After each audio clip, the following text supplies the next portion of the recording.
queria convidar aqui no palco ele que já trabalha com programação há mais de 20 anos em diversas linguagens e plataformas, sendo especialista em Java, ama design de código, arquitetura de sistemas e deixar a vida dos desenvolvedores mais fáceis, por meio de automação e de ferramentas. Durante sua carreira, trabalhou como desenvolvedor, instrutor e, atualmente, o arquiteto-chefe da Elo7. Para falar sobre as melhores práticas de Kubernetes na AWS com Service Mesh e Control Tower, Mário Amaral. Seja bem-vindo, Mário. Salva de palmas, pessoal.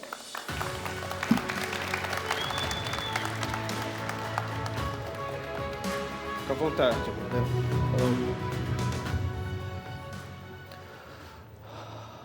Olá, bom dia a todos. Eu vou falar para vocês hoje sobre como que, dentro do Elo7, como nós estamos modernizando a nossa infraestrutura, algumas coisas que nós encontramos, algumas decisões que nós tomamos e explicar para vocês o que são essas boas práticas que nós decidimos atacar durante essa etapa de modernização aí da infra, né? E tudo isso envolve toda a tecnologia, né, que nós colocamos lá, Kubernetes, Service Mesh e tudo mais. Primeiro, antes de tudo, como era a infraestrutura do Elo7 antes? O Elo7 era uma startup e ele tinha uma infraestrutura bem simples, né? Eram duas contas só na AWS, uma conta principal e uma conta para pagamentos, né? E dentro dessas contas só tinham dois perfis de acesso. O perfil do desenvolvedor, padrão, que podia fazer praticamente tudo, e o perfil do time de infra, que esse sim podia fazer tudo mesmo, né? Então, dentro do ecossistema ali da infraestrutura do Elo7, todo mundo tinha acesso ao perfil de produção, ao ambiente de produção, né?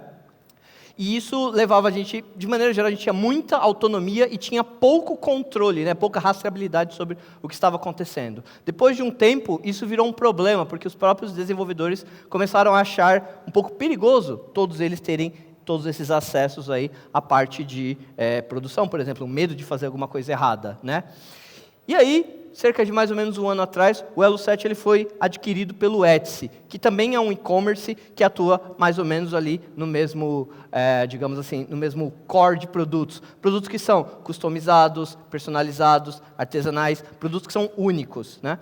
E aí, a partir dessa aquisição, surgiram novos desafios, na verdade, eles aceleraram os desafios que a gente já tinha, só que agora a gente tinha que atacar eles mais rapidamente. Então, sendo parte de uma empresa pública, né, o Etsy tem ações na Bolsa de Nova York, a gente agora tem que seguir novas regras de compliance. A coisa é um pouquinho mais complicada do que era dentro de uma startup. Regras de segurança diferentes, afinal, agora nós somos mais visíveis, isso também faz com que tenham mais problemas de segurança, né? E, de maneira geral, uma coisa que a gente já estava vivendo, que era o crescimento do time. Então, vai ter cada vez mais pessoas aqui programando. Então, é uma boa hora para a gente dar uma organizada no ambiente, né? E aí, para fazer essa organização, nós definimos quais eram as premissas que nós queríamos seguir. Então, essas são as três premissas principais para essa reorganização da infraestrutura. Mais segurança, mais rastreabilidade. Faz todo sentido, né? Seguir as regras de compliance, né? Não adianta ser um ambiente hiperseguro, mas você tem algumas regras que você precisa seguir. Então, tem que estar tudo de acordo com as regras. E tem que facilitar um pouco a manutenção do ambiente. Nosso time de infra ele é bem enxuto, então, um ambiente maior, com mais regras, ficando muito mais complexo de manter, ia atrapalhar bastante a vida do time de infraestrutura. Então, nesse ponto, essas são as regras onde a maioria das empresas param. E o que a gente percebeu a gente está faltando uma regra que é muito importante, que é manter ou melhorar o Developer Experience. Não adianta, para toda empresa que está crescendo, chegar algum momento onde você tem que ter mais compliance, você tem que ter mais segurança, não adianta você fazer o processo ficar mais burocrático para o seu desenvolvedor. Isso vai levar na minha visão, a três coisas acontecerem. Ou o processo vai ser completamente ignorado, ou o processo vai ser burlado, ou eles vão seguir o processo à risca. E isso vai acabar com a produtividade e com a motivação do seu time. Então, a gente colocou como uma premissa que a vida dos desenvolvedores tinha que ficar, ou pelo menos igual, eles tinham que ter muito da facilidade que eles já têm hoje, ou ficar, pelo menos, mais fácil até, né? E aí, como que a gente vai fazer isso daqui? São três pilares, eu vou passar rapidamente por todos, né? Para a gente poder ter uma ideia geral aí do que foi feito, né? Então, questão da infra, lembra? Duas contas só, né? Praticamente uma conta só. Todo mundo tinha acesso ali dentro. É difícil você dividir tudo dentro da AWS. E a própria AWS fornece um material que ela te diz, como você deveria estar usando a AWS, né? Então, você tem aí o Well Architecture, que é um framework da AWS, ele tem os blueprints ali de como você pode usar a AWS de uma melhor maneira, e foi isso que a gente fez. Então, usando essa ferramenta da AWS, o que nós fizemos foi reorganizar toda a infraestrutura em um sistema de multi-account. Então, agora, ao invés de ter só uma conta ou só duas, a gente tem múltiplas contas dentro da AWS. E essas múltiplas contas, elas foram reorganizadas dentro do que a AWS chama de Organization Units. No caso aqui, você tem ali Production, Legacy, Playgrounds, etc. Essas Organization Units, elas permitem que a gente aplique conjuntos de regras a uma Organization Unit, e essa Organization Unit, ela vai aplicar essas regras a todas as contas que estão ali dentro. Então, dessa maneira, a gente consegue ter contas com propósitos específicos, e para cada um desses propósitos, a gente aplica conjuntos de regra de segurança e de compliance que são específicos àqueles ambientes. Queria só dar uma destacada, né, que Legacy são as contas que a gente já tinha antes. A gente não pegou as contas que nós já tínhamos que rodam workloads de produção e jogou dentro da Organization Unit de Production. Por quê?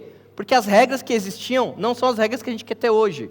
Então, a gente criou contas novas, com regras novas, e a gente vai movendo o workload de produção das contas antigas para as contas novas. A gente não moveu a conta para dentro da regra, porque aí se eu tentasse aplicar a regra, ia quebrar tudo, porque as coisas que funcionam lá dentro hoje não estão seguindo regras de compliance que a gente queria ter no nosso ambiente. Então, foi importante manter a conta antiga isolada e aí ter todos os workloads novos, né? Outra coisa que você pode observar da nossa organização é, a gente tem um negócio meio esquisito aqui, que são contas que a gente chama de contas de playground. O que é isso? Contas na AWS, onde o desenvolvedor pode entrar e fazer praticamente o que ele quiser. Por que a gente tem essas contas? Às vezes o cara quer testar um novo serviço de infra, só que se ele fizer esse teste na conta de produção, vai ser um problemão, né? Não pode, né? Se ele fizer isso na conta de desenvolvimento, de staging, ele pode tirar coisas do ar que outros desenvolvedores estão usando. Então ele atrapalha o ambiente de maneira geral. Então a gente tem ambientes isolados para o cara fazer testes e assim, ele testa, no fim do dia a gente mata tudo que tem nesse ambiente e ele reseta de novo no dia seguinte. Então, com essa divisão, a gente conseguiu manter o que os desenvolvedores já estavam fazendo, que é ter muita liberdade de poder fazer testes e também fazer uma certa isolar um pouco ali o nosso ambiente, né? Não só isso, a gente remodelou toda a rede, né? Então, existem rotas agora entre algumas contas. Nem toda conta consegue ver coisas que estão rodando em outra conta. Com isso, a gente também conseguiu fazer uma das coisas que a gente mais queria, que era isolar completamente ambientes que são de produção de ambientes que são de desenvolvimento. Se alguém que está na parte de dev precisa mandar uma instrução para uma conta que está em produção, o que ele faz? Ele tem uma conta especial que chama Shared Services, onde a gente roda Jenkins para poder fazer deploy, serviços de monitoração, serviços de log, tudo fica rodando na Shared Services, e o desenvolvedor, via essa conta, ele consegue mandar instruções para a conta de produção. Ele não precisa mais acessar a máquina, ele não consegue entrar lá e fazer uma coisa errada a mais. E com isso, a gente conseguiu ter uma boa divisão ali, tanto em questão de rede física mesmo, quanto em questão de o que o desenvolvedor pode ou não acessar dentro lá da AWS, né? E tudo isso foi muito facilitado por uma ferramenta da AWS que chama Control Tower. O Control Tower, basicamente o que você faz? Você fala, eu quero aplicar esta regra nessas Organization Units, e ele replica isso para todas as contas. Antes do Control Tower, eu teria que logar em cada uma das contas da AWS e aplicar as regras. Isso seria bem difícil de fazer. Então, por exemplo, eu posso falar, toda conta de produção do Organization Unit de Production tem que ter criptografia. Faço isso no Control Tower, ele replica para todas as contas e ele me fala o que não está de acordo com aquela regra, né? Então, eu posso falar quais serviços podem rodar, eu posso fazer várias customizações, né? E, para facilitar a vida do time de infraestrutura, porque agora você tem múltiplas contas, né? A gente integrou, né, o login nosso é todo feito via G Suite, lá do Google. A gente cria uma conta para o usuário no Google, adiciona ele num grupo, dentro do Google mesmo, do G Suite, e aí tem uma ferramenta nossa interna que ele sinca isso com o SSO da AWS. E quando eu ponho ele num grupo, isso sinca ele com o SSO da AWS, o SSO da AWS coloca ele no Permission Set. E o Permission Set fala para ele o que aquele desenvolvedor pode fazer em cada uma das Organization Units. Então, é tudo simples o time de infra. Põe o cara no grupo, tira o cara do grupo, ele ganha acesso, ele perde acesso, ele escala acesso, tudo muito simples ali. Então, isso facilitou bastante aí a vida do time de infra, né? Então, Resumindo aí, né, os benefícios, né, mais segurança, mais rastreabilidade, agora eu consigo saber quem está fazendo o quê, porque eu ligo o log em todas as contas, ninguém pode desligar o log, porque isso é uma coisa que só quem tem acesso ao control tower pode fazer, ficou fácil de manter, isolou o que era prod, isolou o que era dev ali, né, e por conta dos playgrounds e dessa divisão de OUs diferentes, eu posso manter exatamente a mesma liberdade para os desenvolvedores nos seus ambientes de integração, sandbox e playground. Então, eles continuam fazendo o que eles já faziam, eles têm a habilidade de testar rapidamente as coisas, sem necessariamente afetar o workload de produção. Automação, né? O Elo 7 desde sempre usa conceitos de DevOps, então os próprios desenvolvedores das aplicações também são responsáveis pela infraestrutura, e toda a nossa infraestrutura ela é feita com infraestrutura como código, a gente usa Terraform para fazer isso, né? Então ele coda a infraestrutura e aplica, né? Ele não vai no console da AWS e faz isso lá. Só que tem muitas contas agora, então ele vai ter que entrar em cada conta para dar lá o Terraform Apply, vai ter que logar. Cada account tem sua VPC, suas regras de segurança, é tudo muito diferente entre as contas, e estava ficando difícil manter isso com o Terraform sozinho.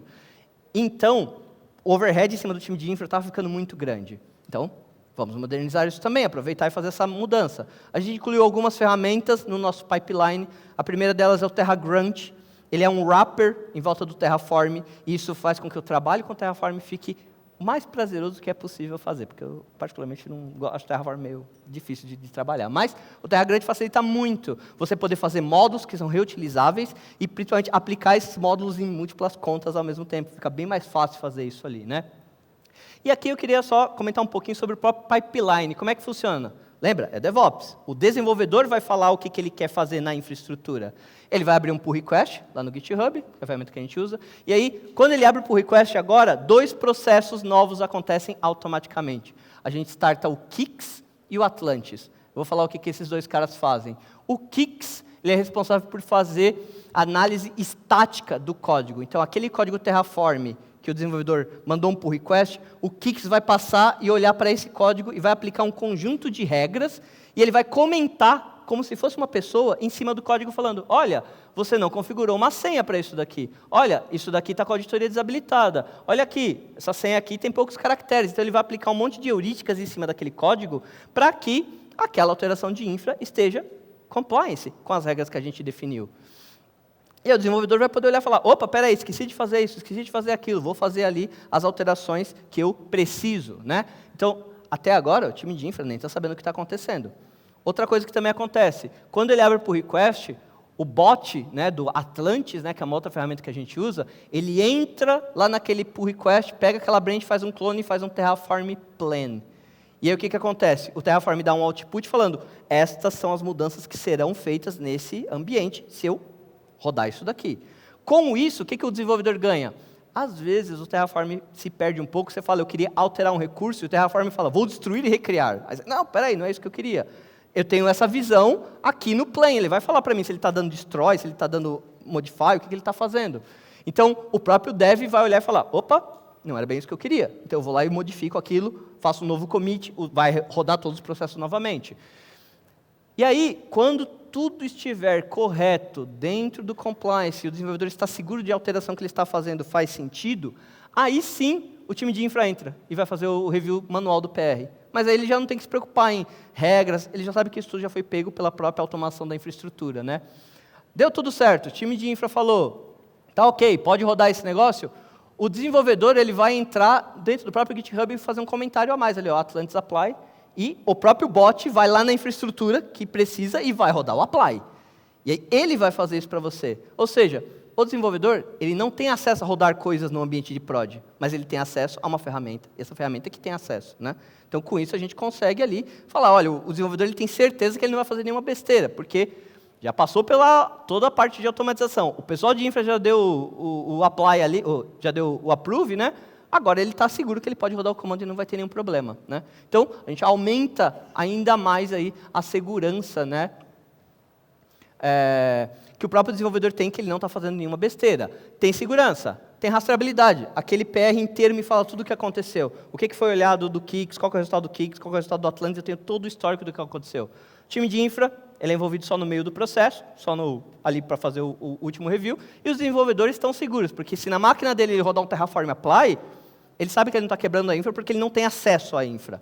a infra de produção. Ele só tem acesso às infras do playground, a infra de staging ali, com algumas restrições. Então, isso também facilita bastante. De novo, desenvolvedores mais felizes, time de infra mais feliz ali, né? E aí, por último, né, para finalizar, queria falar aí sobre as mudanças que a gente fez no nosso ambiente de Kubernetes. O Elo7, eu mesmo usava Kubernetes há milhões de anos atrás, já perdi a conta. A gente tinha 2 clusters de Kubernetes, um nos Estados Unidos, um no Brasil, e esses clusters, dentro deles, havia uma divisão de namespaces. Então, a separação de workloads era feita via essa divisão de namespaces. Então, dentro do mesmo cluster, tinha prod e tinha dev, e tinha mais um monte de tranqueiras ali dentro, né? Como a gente usa há muito tempo, não tinha suporte da AWS para isso. Então, a gente criou tudo na mão. A gente subiu as máquinas lá e foi em cada uma das máquinas instalando tudo. Então, Working Node, Control Plane, TCD, tudo isso é a gente que gerencia, né? Todos os add-ons dos clusters também, a gente usa Service Mesh já há bastante tempo, então também é a gente que gerencia tudo, a gente tem que fazer o update. E por conta de ser um ambiente que o ambiente de prod e de dev estão compartilhados, nós tínhamos que limitar muito a permissão dos devs. Por quê? Tem coisas dentro daquele cluster que são compartilhadas, são globais do cluster. Não dá para você separar por namespace. Por exemplo, persistent volumes, a própria parte do service mesh. Então, às vezes o cara quer fazer uma coisa, ele não podia porque podia ser que ele quebrasse prod. Então, o time de infra tinha que ir lá olhar certinho e aplicar, mesmo que fosse uma alteração bem pequena ali. Porque não havia um isolamento ideal entre os clusters. E por que não tinha mais cluster? Porque a gente fazia tudo na mão. E é um porre fazer na mão. Se alguém já tentou subir um cluster de Kubernetes na mão, é difícil pra caramba. Então, isso atrapalhava muito. Então, e dentro do Elo7, de novo, né? Como a gente usa microserviços, você tem toda a complicação do próprio ambiente de microserviços. Dentre elas, eu tenho o serviço A que chama o B chama o D, o A chama o C. O A está lento. Tá, é o A que está lento? É o B que está lento? É o C que está lento? Ou é o D que está lento? Porque replica, né? Essa lentidão, ela vai voltando. Então, o que está acontecendo? É difícil monitorar o que acontece dentro desse ambiente, né? E para cada serviço, você sabe que você tem que lidar com toda a parte de infraestrutura dentro da sua aplicação. Já que é um serviço, tem que conectar em outro externo, né? Você tem esses serviços distribuídos. Tá, como é que todo o serviço você tem que ir lá? Configura o pool de conexões, configura o timeout para ele se comunicar do serviço A com B. Vê se tem circuit breaker, há necessidade de ter circuit breaker entre esses 2 serviços. Toda a monitoração, métrica, tudo isso você precisa fazer aqui para que você saiba se o seu serviço está no ar ou se ele caiu do nada, né? O log, como é que você faz para ter log para você poder rastrear se tem alguma coisa acontecendo quando tem um problema? Então, tudo isso você tinha que fazer para o serviço A, para o serviço B, para o serviço C. Isso, quem trabalha com microserviços já está ciente que é assim que funciona. O problema é que, ultimamente, a gente tem começado a diversificar um pouco as linguagens. Então, antes tinha, sei lá, só Java, agora tem Python. Aí agora tem, a gente quer botar coisas em Node também. Então eu tenho que aprender qual que é o melhor pool de conexões para Node, e para Python, e para Java. Qual que é o circuit breaker do Node, do Python, do Java. Então eu tinha que fazer a mesma coisa múltiplas vezes. Então, como que a gente pegou o nosso ambiente e deu um tapa nele? Primeiro, use EKS. Deixa isso ser gerenciado pela AWS. Agora tem, né, gerenciamento de EKS no Brasil, agora a gente pode usar isso. Então, facilita muito para nós criarmos novos clusters. Agora a gente tem um módulozinho, Terraform com TerraGrunt, que eu posso ir lá e falar, aplique um cluster. Ele vai naquela conta da AWS e cria um novo cluster lá dentro para mim. Então, isso facilita muito e agora a gente consegue ter a divisão que a gente sempre quis ter, que era cluster de produção, 2 clusters, um nos Estados Unidos e um no Brasil, e um cluster de staging. Então, agora eu posso entrar nos clusters e falar, olha, no de staging o desenvolvedor pode fazer mais coisas, no de produção ele não pode fazer nada. Isso dá mais segurança para o dev e fica mais fácil ter essa divisão, né? E aí, se alguém aqui botar um serviço para rodar que consome todos os recursos do cluster, ele não vai derrubar o cluster de prod, né? Nunca aconteceu. Além disso, né, dentro do EKS, você também tem uma facilidade de você colocar novos add-ons ali dentro. E o que seriam esses add-ons? São coisas que você põe para estender as capacidades daquele cluster de Kubernetes. Dentro desses add-ons, o que a gente instalou ali, né? O básico que a gente chama de Monitoring Kit, que não é bem básico, mas é o mínimo que a gente botou para instalar em todos os clusters, que é um conjunto de Prometheus, que é onde você coloca suas métricas, Grafana, que é onde você vê os gráficos, né, onde você vê o que aquelas métricas representam, o Alert Manager, que se algo deu errado, alguma métrica caiu, subiu muito, ele vai mandar uma mensagem no Slack te dizendo o que está acontecendo, e aí o time pode ser notificado e ir lá e atuar. E o Thanos, que, dado que eu tenho agora múltiplos clusters, eu preciso fazer essa monitoração toda de uma forma centralizada. E o Thanos serve exatamente para isso. Ele consegue coletar métricas de vários clusters diferentes, ele conecta no Prometheus de vários clusters, unifica isso e eu tenho um lugar centralizado onde eu posso ver todas as métricas de todas as aplicações de todos os clusters. E aí, a ideia é essa, né? A gente tem lá em produção um cluster, outro cluster, manda as métricas lá para um lugar centralizado de cada um dos clusters, né? E eu tenho na Shared Services, que é aquela que todo mundo pode acessar, como ver o que está acontecendo no cluster A, o que está acontecendo no cluster B, e por aí vai, né? Isso ajuda bastante ao time de infraestrutura ter bastante controle sobre aquele ambiente, né? Além disso, vários outros add-ons mais simples. Por exemplo, todo desenvolvedor tinha que se preocupar como é que eu faço para pegar meus logs da minha aplicação e mandar para ele ficar disponível lá no nosso Graylog, nosso repositório central de logs. Tinha que fazer, cada desenvolvedor fazer uma coisa. Agora, Login Operator. Como é que eu faço para mandar os logs para o centralizado? Escreve no sysout.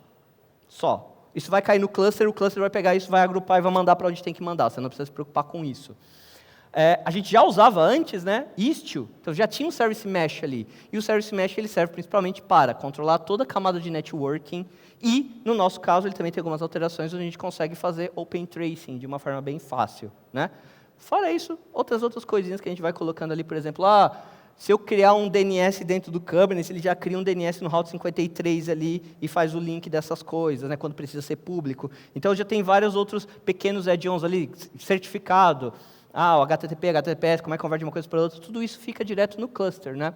Então, o desenvolvedor, fazendo pequenas alterações nas suas aplicações, ele começa a ter acesso a um monte de serviço. Por exemplo, toda vez que a sua aplicação, o seu serviço, receber uma requisição, a gente vai mandar um headerzinho HTTP para essa sua aplicação. Se você chamar uma outra, né, o serviço A, chamar o serviço B, pega esse header e passa para o serviço B.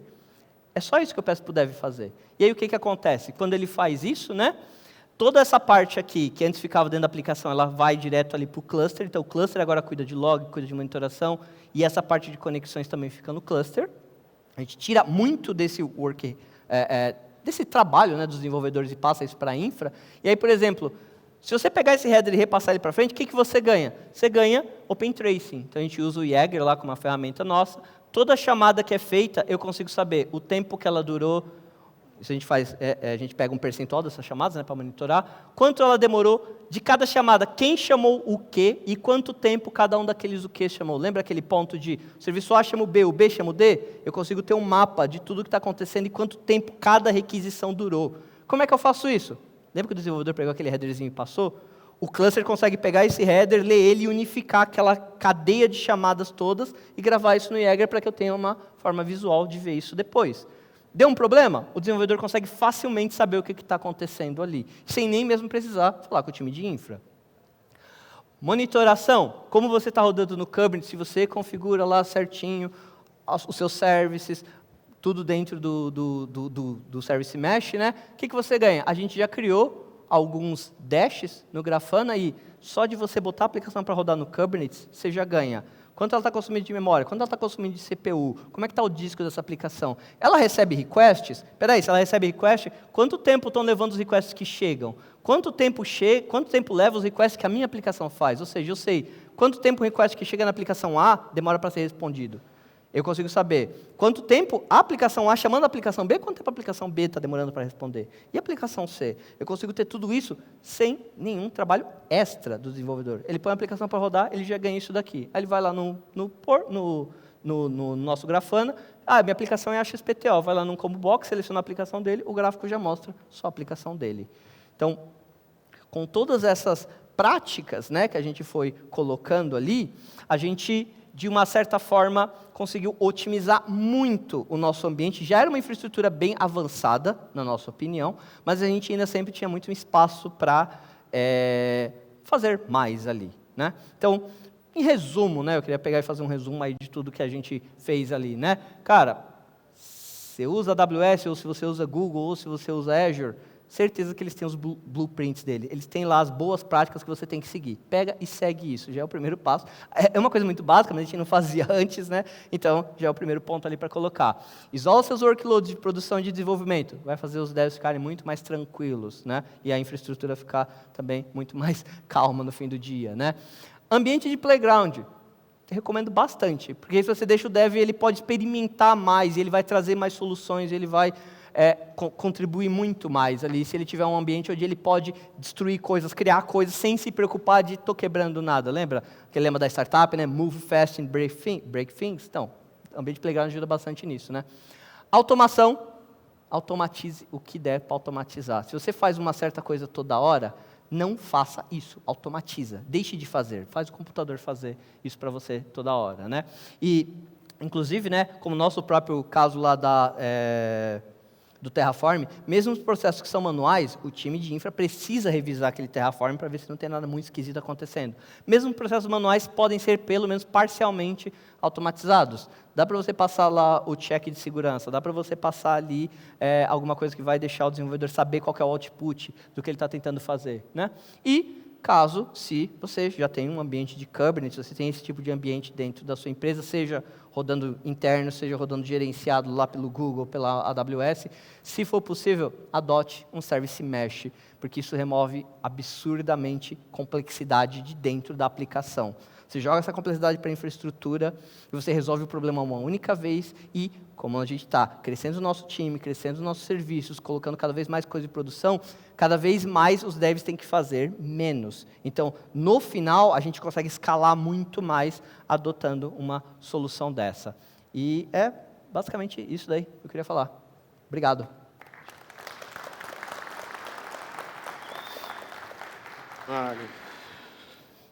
Muito bom, cara. Queria saber quem que tem uma perguntinha aí para ele. Tem alguém aqui? Perfeito.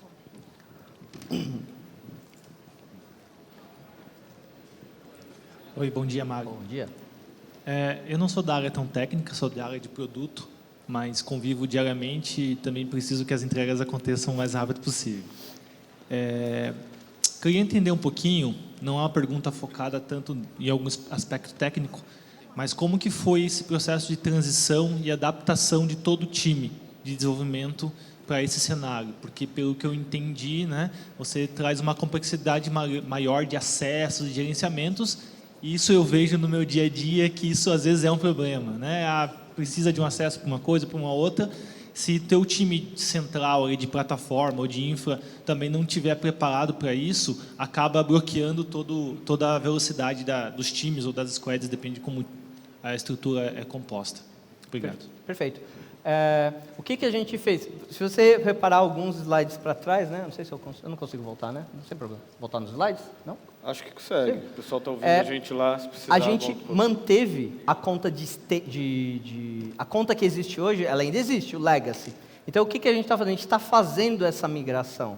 Então, o pessoal da infra vai preparando novos ambientes, vai preparando novas coisas, as contas vão sendo migradas, né? E o desenvolvimento do dia a dia, que as coisas precisam ser feitas, elas continuam sendo feitas no modo antigo, e conforme a gente vai evoluindo, né, aí a gente vai movendo os serviços para essa nova infraestrutura. Marco. Opa, obrigado. Aí, obrigado, perfeito, né? Então a gente consegue manter as coisas meio que funcionando do jeito... A gente aplica algumas regras nessa Organization Unit, mas não regras tão restritas. Então o que a gente está fazendo, a gente está num plano de migração, né? Não é uma migração stop the world, migre tudo e acabou. Não, a gente está aos pouquinhos fazendo essa migração. Então a gente vai pegando workloads e vai movendo de uma conta para outra. E aí quando é feito esse movimento, a gente precisa de coordenação com os times de produto, porque eventualmente eu preciso fazer adaptações do que está aqui para ele poder rodar do outro lado. E essas adaptações elas precisam entrar no backlog junto com as outras coisas de produto. Então tem que ter essa coordenação. O time de infra não tem a capacidade de ele ir lá e resolver esse problema. A maioria das vezes porque ele não tem conhecimento sobre aquela aplicação específica. Então a gente precisa fazer essa coordenação. Gente, parte de payments está pronta. Vamos trocar ideia com o pessoal de produto de payments. Qual que é o roadmap de vocês? A gente consegue encaixar a migração? A migração a gente prevê que vai levar tanto tempo, essas aqui seriam as tarefas. A gente senta com o time, tenta entender o que precisa ser feito. E aí isso entra... às vezes um blocão, às vezes um bloquinho toda sprint ali dentro, né? E aí, no final, em algum momento, isso está migrado. Uma coisa que é importante, a gente, né, esse é o nosso cenário, não sei se aplica ao cenário, né, que você, da empresa que você trabalha, mas a gente não está com pressa de fazer isso. Então, para a gente, fala lá com a galera de produto, cara, não dá para entrar agora, talvez só o próximo trimestre. Tudo bem, vou caçar algum outro lugar aqui que dê para entrar isso agora. Ou uma coisa que seja pequena o suficiente para o próprio time de infra assumir, fazer a migração e colocar isso para rodar. Então, a gente tem essa parceria, Só que aí está todo mundo, digamos assim, está todo mundo alinhado. Manter isso aqui ao invés de aqui tem um risco de segurança, tem um não compliance. Está todo mundo alinhado sobre esses riscos? Está. Então está tudo certo. A hora que, olha, o risco está muito grande, aí a gente precisa parar tudo, muda o roadmap, e o roadmap vira resolver o risco, que é fazer a migração, por exemplo, né? Então, é toda uma coordenação entre o time de produtos, o time de engenharia, para definir qual que é a melhor hora de fazer cada uma dessas coisas, né? E aí tem um outro detalhe, né? No Elo 7 a gente tem um dia, a gente faz um sprint de 2 semanas, e tem um dia que a gente chama de Hack Day, que é um dia mais livre que os devs podem fazer, meio que eles decidem qual é o roadmap que eles vão seguir, e tem muitos devs que no roadmap livre deles eles falam, não, beleza, vou pegar alguma coisa que está aqui e migrar, talvez, ou vou entender como é que funciona esse ambiente aqui, ou vou fazer algum teste aqui no playground. Então, tem uma certa liberdade ali para fazer essa migração. E nessa acontecer. acaba tendo alguns insights de e nessa acaba tendo outros insights de outros formatos, né, de staging para produção. Isso, né? Então, por isso que até para a pessoa vai fazer a migração, no caso aqui, se a gente está tirando o serviço da conta de legacy movido para production, o que a galera pode fazer? Recria um ambiente de production numa conta de playground e faz a migração e vê se funciona. Não funcionou, faltou um negócio, tem uma regra errada. Destrói o production, refaz ali, vê o que precisa e aí, destrói o playground, refaz e manda embora. Então, eu migro meio que para o playground, experimento, tudo funcionou, ok, aí eu migro para a production de verdade. Então, a gente tem uma boa maleabilidade para fazer conceito muito, isso, né? muito bacana. Tem mais alguém querendo falar? Mais uma pergunta? Não? Deixa eu aproveitar e te fazer uma pergunta. Eu gostei muito do conceito de autenticação que você usa, que é muito popular, né? Que é o do SSO, através do OAuth do Google, aplicando as políticas de grupos do Google para as regras de produção. Aqui, né? Para quem não tem um time do tamanho que você tem hoje, né, e quer iniciar com pequenos squads ali nos microserviços, apesar de estar super popular, não necessariamente todo mundo usa os conceitos mais corretos de aplicação dos squads. Qual o caminho que você indica para ele iniciar?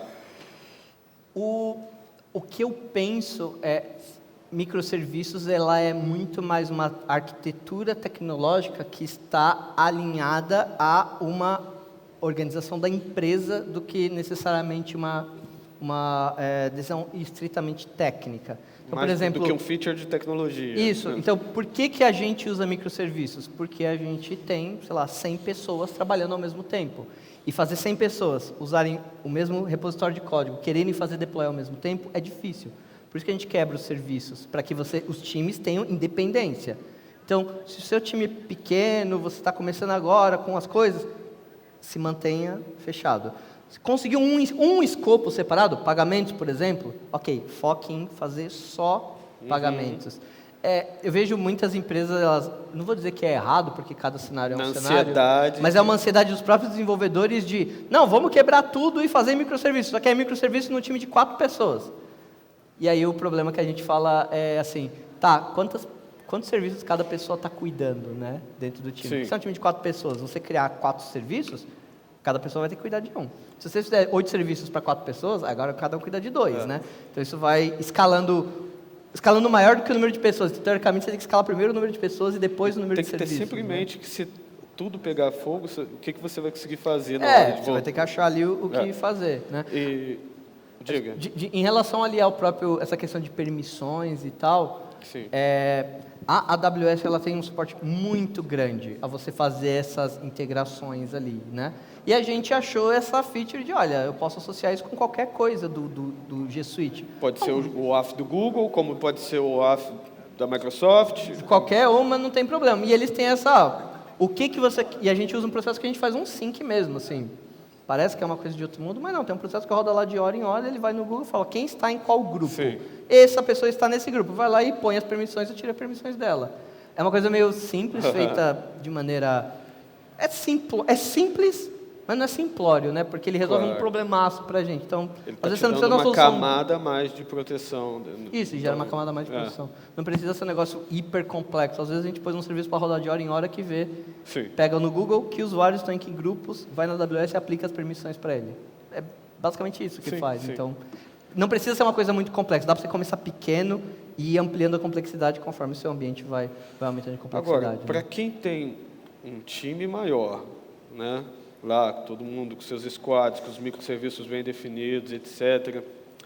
e aí, por algum motivo de negócios, que sempre interfere na decisão de tecnologia, a empresa tem que diminuir esse time, né? Isso acontece. Isso acontece. Acontece. Bastante. Fala para mim. Nesse caso, o que vai acontecer? Geralmente, se a empresa decidir, um exemplo, já entendo um pouco disso, por exemplo, a empresa pode, por exemplo, precisamos fazer um corte, e aí vai um time inteiro embora. O time de, pegando aqui só para citar, pagamentos, todo time de pagamentos vai embora. O que vai acontecer? Aquele produto vai ficar parado no tempo, né? Ele não vai evoluir, e assim, ele vai ficar meio que à deriva. Não tem ninguém ativamente cuidando dele, o que vai ser o problema. E o problema é, quando der problema, quem que vai atuar? No nosso cenário, o que a gente tem percebido é, se o time inteiro for embora, vai cair para o time de infra. Ou quem estiver cuidando ali do on-call, né, no caso, vai cair para esse time. Tem que fazer um discovery rápido, interno. Então, aí é importante você ter investido bastante em documentar, em ter padrões que as pessoas seguem, porque pensa, se todas as aplicações, elas são meio que, um exemplo, o deploy delas é feito da mesma forma, uma aplicação lá caiu, precisa fazer uma mudança rápida e fazer um deploy. Eu não tenho que aprender a fazer o deploy, porque eu já uso o que já existe, né? Então, quando você vai fazer essa expansão, é importante que na expansão você tome cuidado de seguir vários padrões, porque a hora que você precisa fazer uma redução, as coisas que foram criadas num padrão, então meio que todo mundo sabe mais ou menos, pelo menos o padrão. Pode não saber o negócio, eu não sei como é que payments funciona, mas eu sei como é que deploya, eu sei como é que escala, eu sei como é que são os logs, eu sei onde estão as métricas, porque todas as aplicações são iguais. Você está dividindo os serviços, mas não a arquitetura, né? Se cada um trabalhar com uma... Isso, é importante manter uma certa homogeneidade de algumas coisas e algumas liberdades, eventualmente, a pessoa não gosta muito disso, mas eventualmente você precisa podar algumas liberdades ali, porque se cada um usar o framework que quiser, vira o caos, né? Sim. Se cada um usar a ferramenta que quiser, não dá. Então, algumas ferramentas a gente mantém, por exemplo, monitoração, é Prometheus. Coincidentemente, isso cai no assunto das duas palestras anteriores, né? O desenvolvedor que chega, ele vai ter que, infelizmente, respeitar todas as políticas já definidas pelo head do time, e é isso aí. Ele tem que, pelo menos, né, ele vai chegar, entender qual é o ambiente, por que aquilo é assim, e aí ele pode propor as mudanças. Claro. Só que cada mudança como essa que a gente está fazendo, ela tem um custo.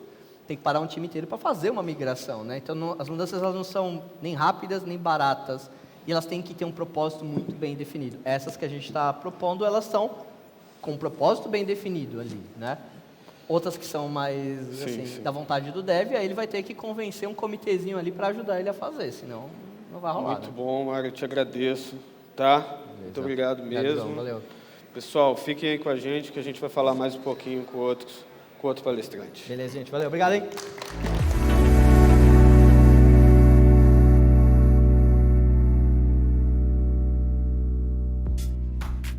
E aí, gostou do vídeo? Então não deixe de curtir e compartilhar. Aqui do lado tem 2 sugestões que você pode gostar. Até a próxima!